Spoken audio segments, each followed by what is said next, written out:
এই ভিডিও দেখার পরে আপনার কোনো লাচ্ছা সেমাই খাবেন না। লাচ্ছা সেমাই কারখানা আমার ল্যাব কি হয় এখানে? তেমন কিছুই নয়।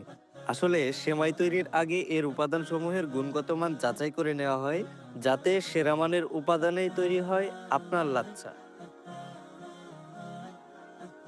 প্রোডাকশন ফ্লোরের হাইজিন মেনটেনের জন্য এগুলো পড়তে হচ্ছে। এখানে আমি ছাড়া বাকি সব এসএস। না, একটু বেশি বলে ফেললাম। ইটগুলো তো আর এসএস না, তবে এখানের মেশিনারিজ গুলো সবগুলো এসএস এর। এসএস মানে এসএস 304। শুধু চকচকে নাই, চকচকে এবং সম্পূর্ণ ফুড গ্রেড। আমরা যে ফ্যাক্টরি থেকে মেশিনগুলো নিয়েছি তারা নাকি এর আগে কখনো এসএস 304 দিয়ে এমন মেশিন তৈরি করে নাই। আলহামদুলিল্লাহ, খরচ অনেক বেশি হওয়ার পরেও আমরা আপনাদের জন্য বেছে নিয়েছি সেরাটাই। 20-এরও অধিক প্রিমিয়াম সব উপকরণ, সিক্রেট রেসিপি আর ঐতিহ্যের মেশাল, এই নিয়ে শতমূল্যের লাচ্ছা সেমাই।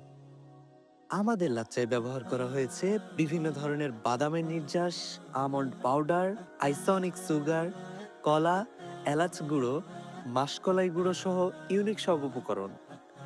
কোনো ধরনের প্রিজারভেটিভ, রং বা অস্বাস্থ্যকর কোনো উপাদানের মিশ্রণ নেই আমাদের লাচ্চায়।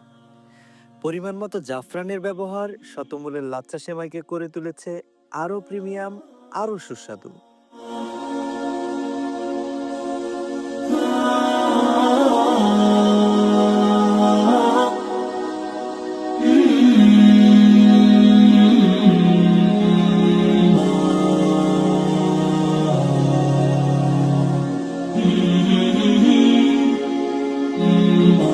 এইবারে একটা গোমর ফাঁস করে দেই, শুনবেন নাকি?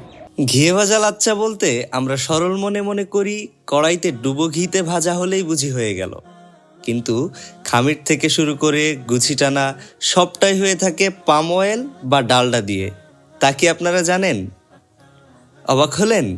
হ্যাঁ, ঘিয়ে ভাজা লাচ্চায়ও পাম অয়েল বা ডালডা থাকতে পারে। এক্ষেত্রে আপনি নির্ভর থাকতে পারেন শতমূলের লাচ্চায়, কারণ খামির, ফিতা টানা থেকে শুরু করে ভাজা সবগুলোই হয়ে থাকে শুধুমাত্র ঘিতে। ঈদ আনন্দে অথবা অতিথি আপ্যায়নে আস্থা রাখুন শতমূলের নিরাপদ লাচ্ছা সেমাইয়ে। আসলে শুরুর লাইনটা ছিল, এই ভিডিও দেখার পরে আপনি আর অন্য কোনো লাচ্ছা সেমাই খাবেন না। শতমূল অ্যাগ্রো, সবটুকুই প্রাকৃতিক।